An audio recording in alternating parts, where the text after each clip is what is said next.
بسم اللہ الرحمن الرحیم۔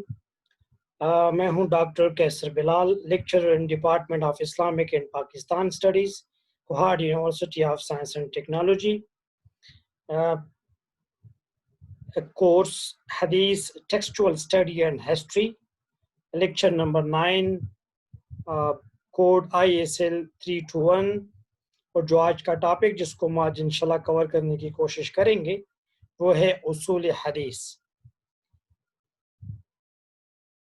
اصول حدیث کے تمام تر مبادی مباحث کو ڈیٹیل میں پڑھنے سے پہلے میں کچھ تمہیدی طور پر کچھ امور ایسے بیان کرنا چاہتا ہوں تاکہ وہ جو بحوث ہیں یا وہ امور ہیں ان سے آگاہی کے بعد تمام تر اصول حدیث کا تعارف اور مفاہیم کو سمجھنے میں آسانی ہو۔ پہلی بات کہ جب ہم بات کرتے ہیں عام طور پر ہماری پوری شریعت مطہرہ جو ہے وہ دو قسم کے وحی، یا جس کو ہم کہتے ہیں کہ وحی کے ہم دو بڑے قسمیں بیان کرتے ہیں، وحی کو وحی مطلوع اور وحی غیر مطلوع۔ یعنی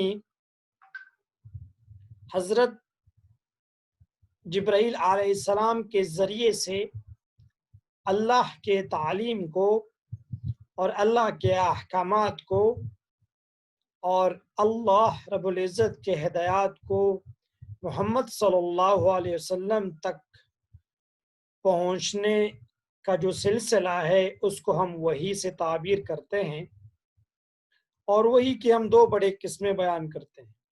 ایک کو کہا جاتا ہے وحی مطلوع، یعنی وہ وحی جس کی تلاوت کی جاتی ہے، اور دوسرے کو کہا جاتا ہے وحی غیر مطلوع، یعنی وہ وحی جس کی تلاوت نہیں کی جاتی۔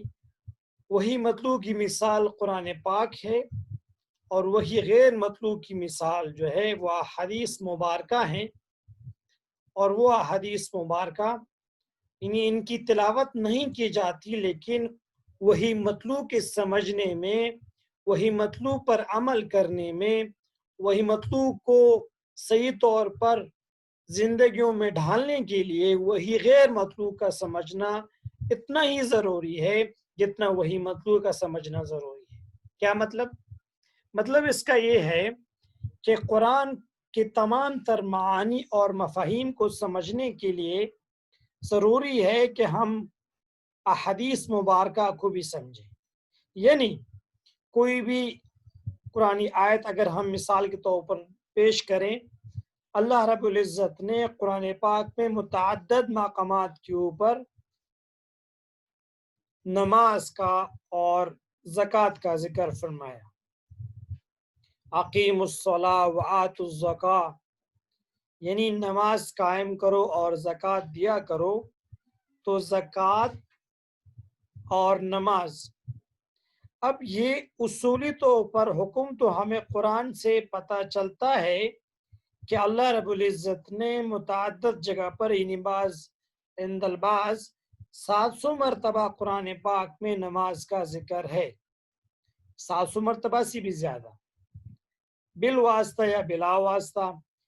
اب قرآن کی تعلیم کے مطابق یہ نماز فرض ہے۔ اب نماز کو سمجھنے کے لیے نماز دن میں کتنی بار مرتبہ پڑھی جائے، نماز میں کتنی رکعتیں پڑھی جائے، فجر میں کتنی رکعت ہو، ظہر میں کتنی رکعت ہو، اور اسی طرح عصر میں کتنی رکعت ہو، تو لہٰذا قرآن کو بکامل ہی اللہ کے منشا کے مطابق ادا کرنے کے لیے ہمیں حدیث کی ضرورت پڑتی ہے، حدیث کو سمجھنا ضروری ہے۔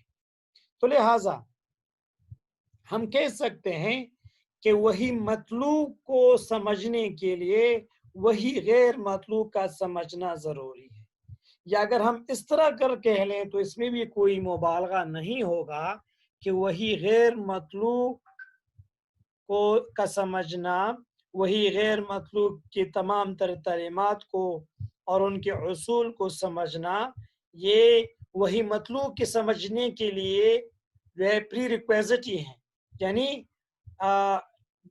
وہ موقوف ہیں، یعنی ہم قرآن کو حدیث مبارکہ کے بغیر صحیح طرح ہم نہیں سمجھ سکتے۔ تو لہٰذا مبادی طور پر حدیث مبارکہ کو جس کو ہم وہی غیر مطلوب کہتے ہیں اس کو سمجھنا ہے۔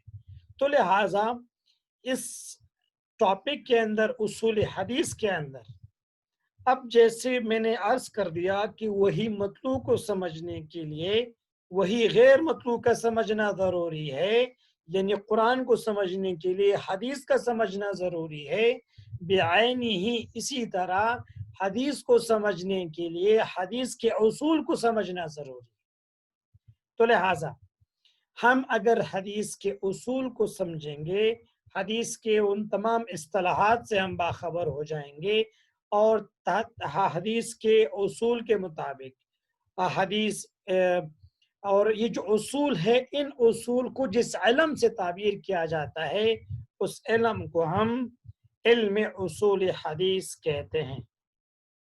اب کیا ہوا، میں نے آپ کو علم اصول حدیث کا مختصر سا تعارف آپ کے سامنے رکھا اور اس کی اہمیت آپ کے سامنے رکھی، تو لہٰذا ہم کہہ سکتے ہیں کہ علم اصول حدیث حدیث کو سمجھنے کے لیے ضروری ہے، اور حدیث کو سمجھنا قرآن کو سمجھنے کے لیے ضروری ہے، اور قرآن کو سمجھنے سے ہمیں اللہ کی منشا یا شریعت مطہرہ کی آگاہی کا پتہ چلے گا کہ اللہ مجھ سے فلاں شعبہ کے اندر فلاں موقع کے اوپر فلاں جگہ کے اوپر کون سا حکم میری طرف متوجہ ہے۔ تو لہٰذا اللہ کے احکام پر بکامل ہی عمل پیرا ہونے کے لیے حدیث مبارکہ کو ہم سمجھیں گے، اور حدیث مبارکہ کو بکامل ہی سمجھنے کے لیے ہم علم اصول حدیث کو انشاءاللہ سمجھنے کی کوشش کریں گے۔ تو لہٰذا علم اصول حدیث کیا ہے؟ محدثین کے نزدیک یا اصولین کے نزدیک علم اصول حدیث وہ علم ہے جس کے ذریعے سے حدیث کے احوال معلوم کیے جائیں، یعنی حدیث کے احوال، حدیث کس کیٹیگری کا ہے، کس درجہ کا ہے، حدیث کے متن، حدیث کی سند، حدیث کے اندر راوی، حدیث کا اسناد، حدیث کا یہ تمام تر احوال ہیں، اور حدیث صحیح ہے، حدیث صحیح نہیں ہے، یہ تمام تر چیزوں کو سمجھنا یہ ہم علم اصول حدیث کے علم میں ہم اس طرح انشاءاللہ سیکھیں گے۔ تو لہٰذا علم اصول حدیث وہ علم ہے جس کے ذریعے حدیث کے احوال معلوم کیے جائیں۔ اب علم اصول حدیث کی غایت کیا ہے؟ علم اصول حدیث کی غایت یہ ہے کہ حدیث کے احوال معلوم کر کے مقبول پر عمل کیا جائے اور غیر مقبول سے بچا جائے۔ یعنی مقبول پر عمل کرنا یعنی وہ حدیث جو ہر اعتبار سے صحت کے اعلیٰ درجہ کے اوپر ہے، انہی حدیث کو استناد کے طور پر، انہی حدیث کو دلیل کے طور پر پیش کیا جائے۔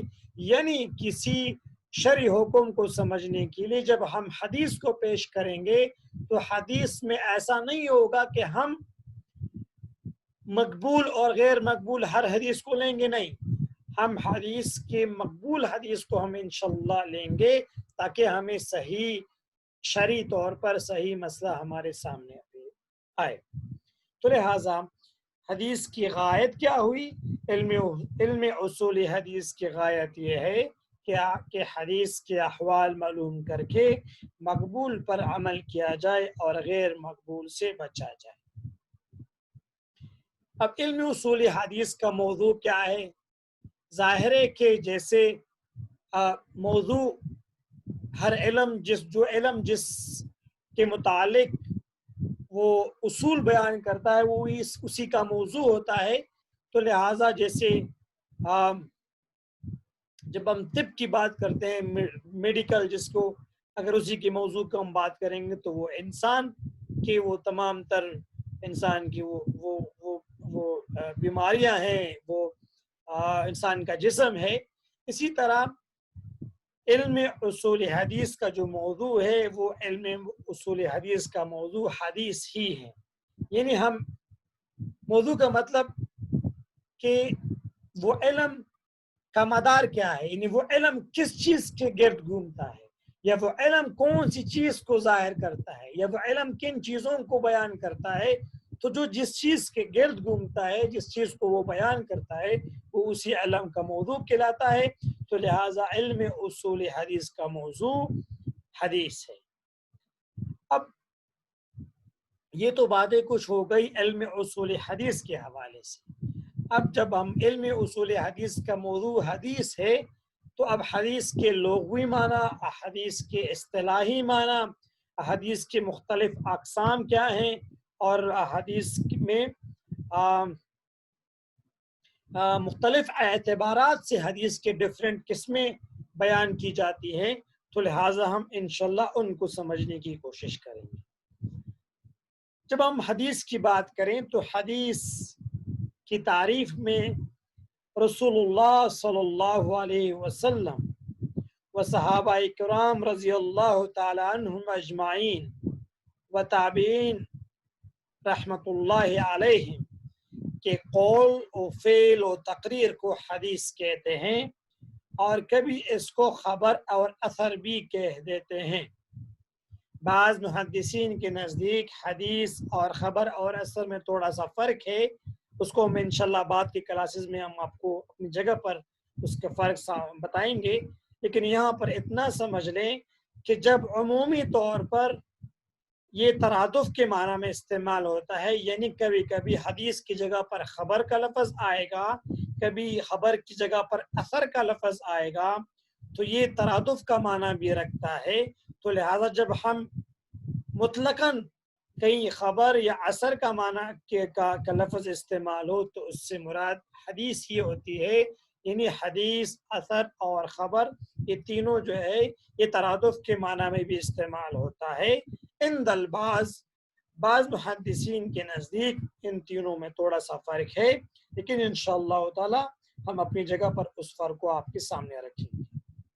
جب ہم نے بات کی کہ حدیث میں قول، فعل اور تقریر کو حدیث کہتے ہیں، اب اسی اعتبار سے ہم حدیث کی تین بڑی قسمیں بیان کرتے ہیں. ایک تو ہم کہتے ہیں قولی حدیث، یعنی آپ صلی اللہ علیہ وسلم کے اقوال، یعنی جس میں آپ صلی اللہ علیہ وسلم کا کسی قول کا ذکر ہو، آپ صلی اللہ علیہ وسلم نے قولاً کوئی کسی چیز کا ذکر فرمایا ہو، اس کو ہم قولی حدیث کہتے ہیں. آپ صلی اللہ علیہ وسلم کے الفاظ مبارک ہیں انما الاعمال بالنیات وانما لكل امرئ ما نوى فمن كانت هجرته الى الله ورسوله فهجرته الى الله ورسوله فهجرته الى ما. اور اسی طرح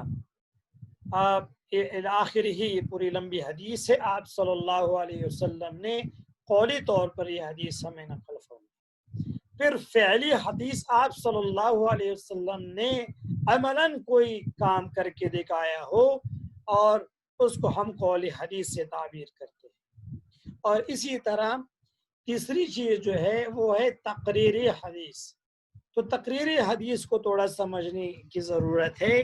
یہ اردو والا تقریر نہیں ہے، بلکہ تقریری حدیث اس حدیث کو کہا جاتا ہے کہ آپ صلی اللہ علیہ وسلم کے سامنے کسی صحابی نے کوئی عمل یا کوئی قول یا کوئی بات پیش کی ہو، اور آپ صلی اللہ علیہ وسلم نے باوجود اس علم کے اس قول پر یا اس فعل پر کوئی نکیر نہ فرمائی ہو، نہ اس کی تائید فرمائی ہو، نہ اس پر نکیر فرمائی ہو، بلکہ خاموشی اختیار فرمائی ہو، تو ایسے کو حدیث، اس کو تقریر حدیث کہتے ہیں. یعنی میں اس کی ایک مثال آپ کے سامنے پیش کرتا ہوں. ایک دفعہ حضرت خالد بن ولید رضی اللہ تعالی عنہ نے آپ صلی اللہ علیہ وسلم کے سامنے وب جس کو اردو میں گوہ کہتے ہیں کا گوشت تناول فرما رہے تھے، آپ صلی اللہ علیہ وسلم نے نہ اس پر نکیر فرمائی کہ گوشت مت کھاؤ، اور نہ اس کی تائید فرمائی کہ ہاں بے شک کھاؤ، اور نہ خود اس کو کھایا۔ تو اس خالد بن ولید رضی اللہ تعالیٰ عنہ کے اس فعل کو ہم حدیث تقریری میں شمار کرتے ہیں، کیونکہ آپ صلی اللہ علیہ وسلم کے سامنے یہ عمل پیش ہوا، اور آپ صلی اللہ علیہ وسلم نے اس عمل کے اوپر نہ نکیر فرمائی نہ اس کی تائید فرمائی، بلکہ سکوت اختیار فرمائی۔ تو ہر وہ حدیث جس میں آپ صلی اللہ علیہ وسلم نے سکوت اختیار فرمائی ہو اور خاموشی اختیار فرمائی ہو، تو اس کو حدیث تقریری سے تعبیر کرتے ہیں۔ یا دوسرے الفاظ میں، کسی مسلمان نے رسول اللہ صلی اللہ علیہ وسلم کے سامنے کوئی کام کیا یا کوئی بات کہی، آپ صلی اللہ علیہ وسلم نے جاننے کے باوجود اسے منع نہ فرمایا، بلکہ خاموشی اختیار فرما کر اسے برقرار رکھا، اور اسی طرح اس کی تصویب و تثبیت فرمائی، اس کو تقریری حدیث کہتے ہیں۔ اسی طرح ہم نے حدیث کی اگر ہم مطلقاً ہم بات کریں تو ہم نے 3 بڑی قسمیں حدیث کی ہم نے بیان فرمائی۔ ایک کو ہم حدیث قولی حدیث، اور دوسرے کو فعلی حدیث، اور تیسری کو ہم نے تقریری حدیث سے تعبیر کیا۔ تو لہٰذا ہم کہہ سکتے ہیں کہ قولی، فعلی اور تقریری حدیث جو ہیں، یہ ہم نے یہ جو تقسیم ہے، یہ صرف اور صرف آپ صلی اللہ علیہ وسلم کے جو ہم نے حدیث کی تعریف کی ہے اس سے یہ تینوں قسمیں نکالی ہیں۔ اب حدیث کے آگے جا کر مختلف اعتبارات سے، مختلف طور سے اس کی الگ الگ تقسیم ہے۔ ایک تقسیم کو ہم کہتے ہیں کہ حدیث کی ایک قسم کی جو ہم 2 بڑی قسمیں اس طرح بھی کرتے ہیں، خبر متواتر اور خبر واحد بھی، یعنی عدد ہر زمانہ میں جو ہے راوی اس قدر کثیر ہوں، ٹھیک ہے، تاکہ ان سب کا جھوٹ پر متفق ہونا عقل اس کو محال سمجھتا ہو، تو ایسے کو ہم خبر متواتر کہتے ہیں۔ لیکن ان کو انشاءاللہ ہم بعد کی کلاسز میں انشاءاللہ ہم آپ کو یہ پوری ڈیٹیل میں انشاءاللہ سمجھائیں گے۔ بہرحال آج کے سبق کا خلاصہ کیا ہوا، ہم نے آج کے سبق میں 3 چیزوں کا ذکر فرمایا۔ پہلے یہ کہ وحی کیا ہے، وحی کی 2 بڑی قسمیں ہیں۔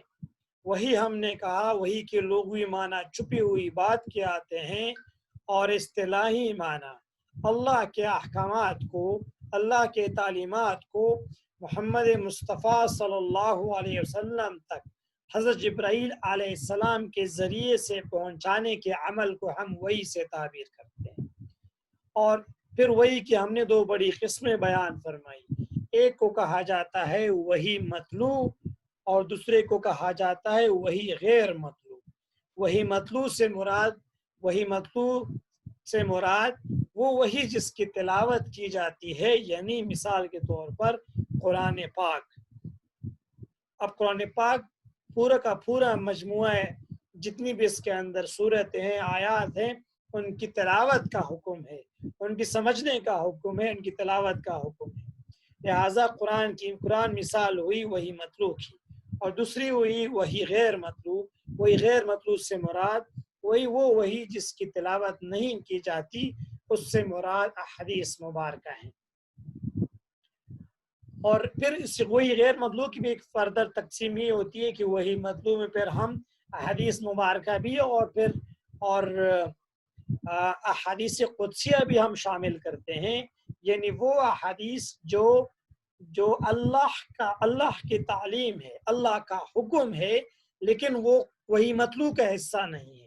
جیسے آپ صلی اللہ علیہ وسلم نے ارشاد فرمایا کہ اللہ فرماتے ہیں کہ جو شخص 5 نمازوں کا اہتمام کرے گا اور ان کو اپنے وقت پر ادا کرنے کی کوشش کرے گا تو میں اپنی مرضی سے اس کو جنت میں داخل کروں گا۔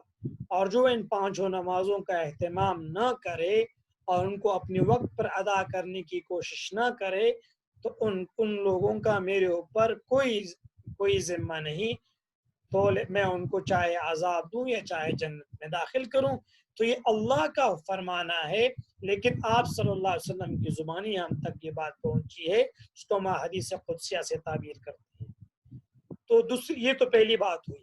پھر دوسری چیز، ہم نے علم اصول حدیث کی تعریف، علم اصول حدیث کی غایت، علم اصول حدیث کا موضوع ہم نے بیان کیا۔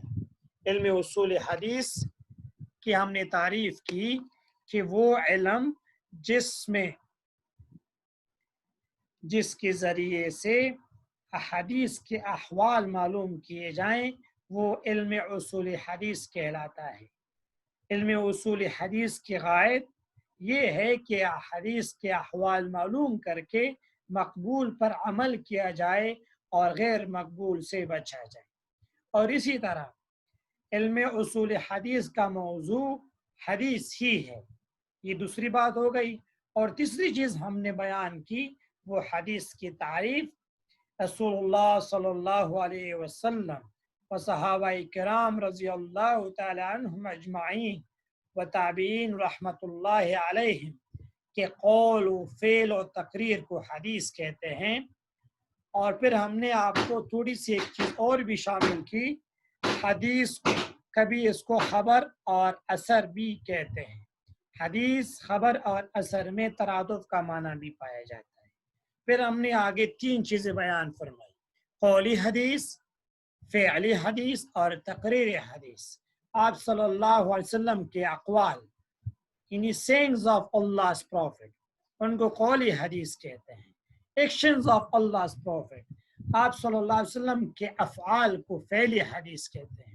اور تقریری حدیث وہ حدیث ہے کہ کسی مسلمان نے رسول اللہ صلی اللہ علیہ وسلم کے سامنے کوئی کام کیا یا کوئی بات کہی، آپ نے جاننے کے باوجود اسے منع نہ فرمایا بلکہ خاموشی اختیار فرما کر اسے برقرار رکھا، اور اسی طرح اس کی تصویب اور تثبیت فرمائی، ایسے کو ہم حدیث تقریری سے تعبیر کرتے ہیں۔ اور پھر اس کی میں نے ایک مثال آپ کے سامنے رکھی، خالد بن ولید رضی اللہ تعالیٰ عنہ کا جو واقعہ ہے وہ حدیث تقریری میں آتا ہے۔ اسی طرح آج کے سبق میں ہم نے ان 3 چیزوں کا ذکر فرمایا، اور میں امید کرتا ہوں کہ انشاءاللہ یہ تینوں چیزیں آپ کے ذہن میں آئی ہوں گی، اور انشاءاللہ تعالی باقی کے اسباق میں کمنگ کلاسز میں ہم انشاءاللہ تعالی ڈفرینٹ ٹائپس آف حدیث ہیں ان کو انشاءاللہ مثالوں کے ساتھ تفصیلاً ہم انشاءاللہ ذکر کریں گے۔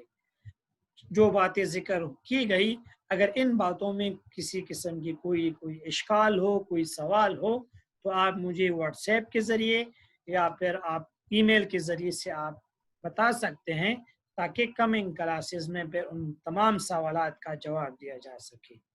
نکتفی بہذا القدر ونصلی ونسلم علیہ، اللہم صلی علی سیدنا محمد واصحاب سیدنا محمد وبارک وسلم۔ السلام علیکم ورحمۃ اللہ وبرکاتہ۔